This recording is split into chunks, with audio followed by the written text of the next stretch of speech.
Hello, welcome back to Statman Dave Clips. Today we're going to be taking a look at how Arsenal will line up next season, who are their key players, and is Ben White underrated? Subscribe if you do like that goddamn video, but let's dive in. We're focusing on Arsenal because they've got a big season ahead of them. Arsenal, they need to step up. Mikel Arteta has had enough time at Arsenal now to get his style across, to get his philosophy across. This is the season where Arsenal need to progress.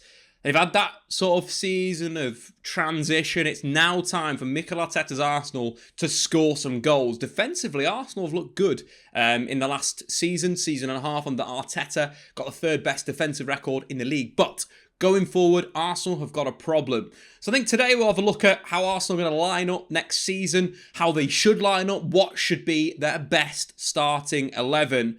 First and foremost, let's dive into the tactical side of things and have a look at Arteta's style and philosophy and strategy. So Arsenal very much under Arteta played a 4-2-3-1. I think the big things that we've seen from Arteta's Arsenal, very much from the left-hand side, the left fullback, Kieran Tierney, when he's fit, looked really, really good in attacking sense, getting the ball into the box from wide areas. You've got that side with Tierney, you've got Saka on the other side. Your number 10, your left wing comes inside. You build with your right back tucking in a double base and a back three. Obviously, the additions that we've seen from Arsenal that, for me, massively improve their side. We're looking at the likes of Lokonga, who's joined from Anderlecht, that is a supremely talented central midfielder, bit of a half-back that can drop deep, pick up the ball, and then carry through to supply someone like Partey a little bit higher up the pitch. Of course, the big one, though, is Ben White.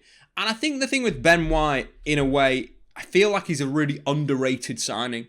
Yes, it costs a lot of money. But Arsenal very much are buying Ben White for the future. This isn't a signing that's, for now. This is a signing for when Ben White is 28, 29. We're talking like Ben White is 23 right now. So it's going to be, 6 years before you get the true peak of Ben White. And I think when you look at someone like John Stones, I think John Stones is a great example of a player that is very similar to Ben White, but has taken a bit of time to get to a point where now you class him as one of the best centre-backs in the world at 27 years old. And that's the same thing with Ben White. Ben White should be looking at that age point as his peak. John Stones, stylistically, is quite like Ben White. Both really good footballers that play centre-back. And that's why I would describe them as really good footballers, capable of playing 1-2s, capable of carrying the ball out of defence. And when you look at the statistics, Ben White averages 0.71 successful dribbles per 90, more than twice as many as any other Arsenal centre-back.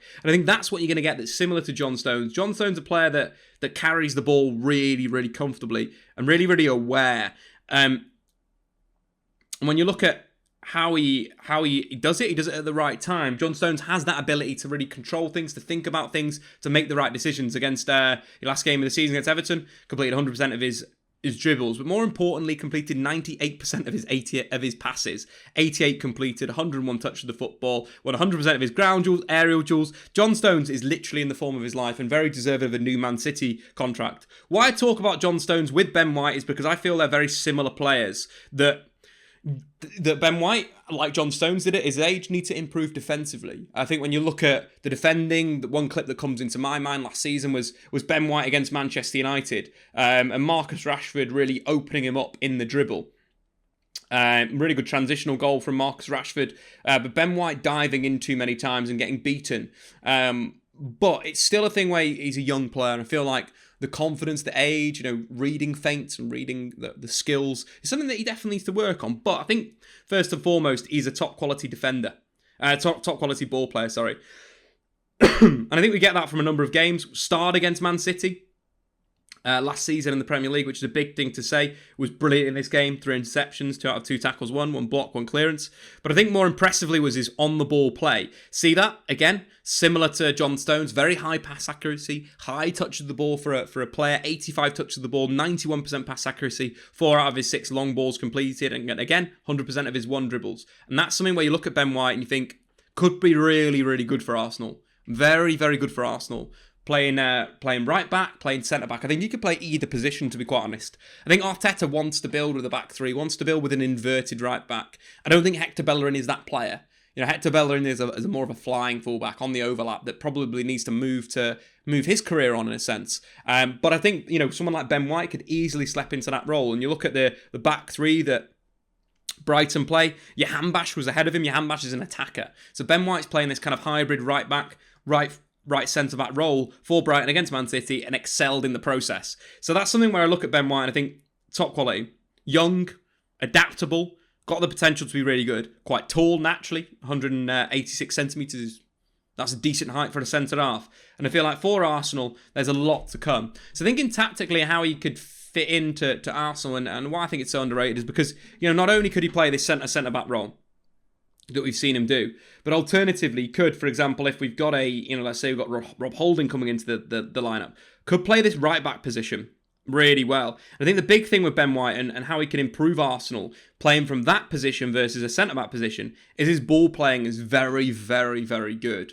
As we saw in that game, 91% pass accuracy, the long passes, 6 out of 4. And I think that pass to Tierney, or that pass over the top to Pepe, is really, really important. Also will allow Saka to get a 1v1 situation, a big philosophy, part of Arteta's philosophy, like Pep's philosophy, is creating these superlative overloads where you're basically creating a 1v1 where your player is better than the opponent's player in a dribbling sense. So Saka is going to beat a number of fullbacks in the Premier League because he's just a better dribbler than they are a defender 1v1. So that's what Arteta likes to do. And I think getting wingers 1v1 like Tierney on the left-hand side, Saka on the right-hand side, allowing them to take people on is a key part of his philosophy. And I think Ben White's progression along with Lokonga's progression from defensive midfield, as we mentioned before, likes to drop between the centre-backs to pick up the ball from deep, even off the goalkeeper at Anderlecht, carry forward, draw the pressure, play a simple pass. I think that will allow Arsenal to get into the final third. For me, this is the best Arsenal team probably thinking about it, with Ben White as a right-sided fullback / inverted fullback / kind of like a third centre-back, a little bit like Kyle Walker does for Man City. I think Arsenal need that. In terms of the rest of, obviously, Arsenal, I think the big thing is goals. Goals is humongous for them in the Premier League this season, because they were very, very poor when we look at the underlying statistics of the league, of the competition. Arsenal need to create more chances. They need to be better in an attacking sense.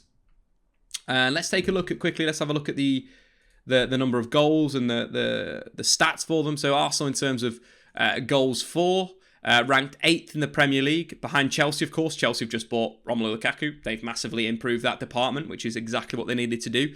Arsenal at 55 goals in 38 games isn't anywhere near the level of it should be. When we're talking about the top 4, let's ignore Chelsea for the moment, but the top 3 sides, scored the most goals in the league. It's simple. We look from an expected goals perspective. Arsenal, again, less than West Ham, less than Tottenham, less than Leicester, less than Leeds. That's something that they need to improve, is the quality and quantity of chances they are creating, for sure.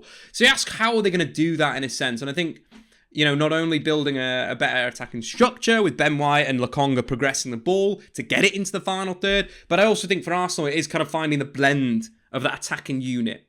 I think Smith Rowe's going to be a big part of Arsenal, wherever he's playing, starting from the left wing and coming inside, or starting in an attacking midfield. He's going to be a big part wherever he goes. But I think that throwing someone in there as well that could do some creation could be quite important. Even trying Pepe as a striker would be something I definitely would be trying if I'm Mikel Arteta. Aubameyang signed that contract, and since that point, he has just been pretty woeful in an attacking sense. And his 0.41 XG per 90 was his worst return since data has been available in 2016. So this is Aubameyang's worst season. So you're thinking, let's change it up. Maybe let's throw Pepe in there. Let's throw Lacazette in.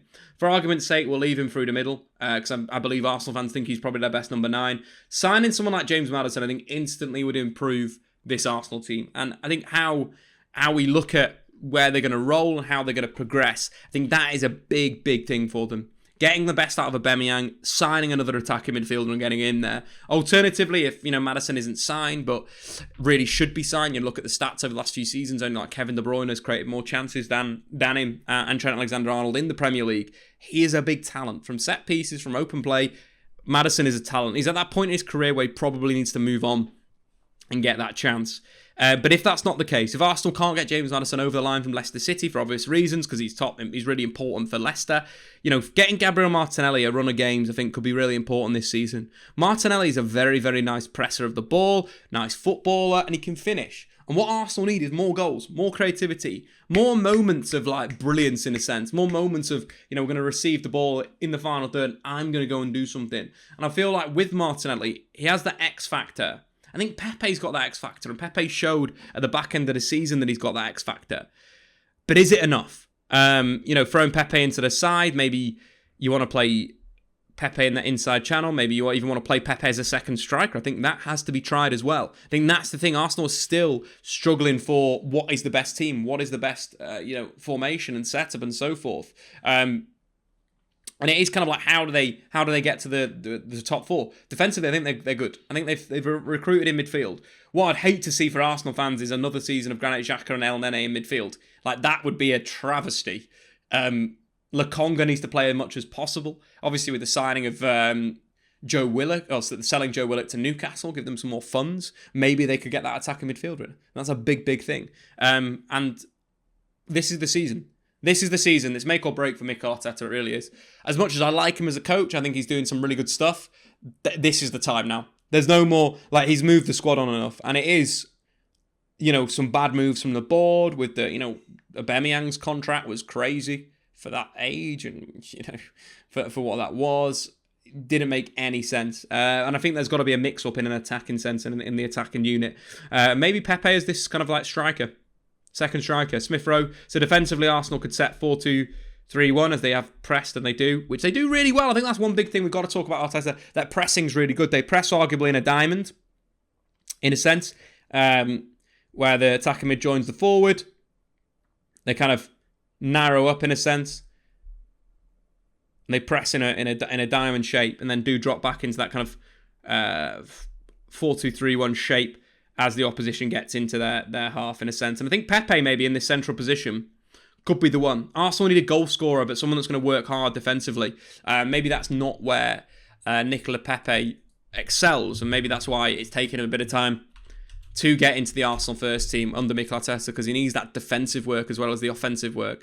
And when you look at his pressures on Football Ref, maybe that's kind of why. You're looking at his pressures at the bottom 24% of players in the Premier League. That's where he's sitting at. That's not great. That is not great at all. But Arsenal have got a lot of potential as a footballing team, and this is the season where they show can they make it under Arteta or not. Maybe it will be time for another German manager to join the Premier League and take over at Arsenal. We've seen crazier things in this world. Thanks for watching, guys. If you are new to the channel, please hit that subscribe button and let me know where Arsenal are going to finish in the Premier League next season. And is Nicolas Pepe the goal-scoring answer that they need? I've been Statman Dave. See you guys later.